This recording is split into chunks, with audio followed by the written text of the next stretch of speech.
Sumathi ma'am, காளின்னு சொன்னாலே நமக்கு வந்து ஒரு உக்ரமான ஸ்வரூபம். அவ பார்த்தா பயங்கரமா இருக்கா. இந்த சந்தன இந்த இந்த பாட்டுக்கும் காளிக்கும் சம்பந்தம் இருக்கான்னு நமக்கு ஒரு டவுட் வருது. ஆனா காளியோட ஏன் அப்படி ஒரு உக்ர ஸ்வரூபம்? அம்பாள் தான் மாரியம்மனா சாந்தமா கிழக்கு பார்த்து இருக்கிறா. ஆமா. காளியம்மனா உக்கிரமா வடக்கு பார்த்து இருக்கிறா. இந்த காளி நமக்கு கற்றுக் கொடுக்கக்கூடிய பாடம் என்ன தெரியுமா?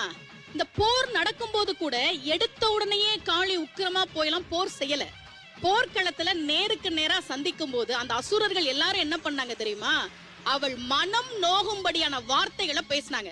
ஒரு பொண்ண நீ போர் செஞ்செல்லாம் கீழே சாய்க்க வேணாண்டா, அவ மனசு நோகுற மாதிரி பேசினா போதும், அவ துவண்டு போயிடுவா என்று அந்த அசுரர்கள் நினைத்ததை இன்றைக்கும் சில ஆண்கள் செய்து கொண்டிருக்கிறார்கள் என்பதை பெண்கள் மறந்துடக்கூடாது.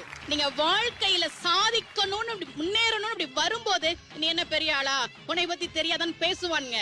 நம்ம மனசு துவண்டிடக்கூடாது. உக்கிரமா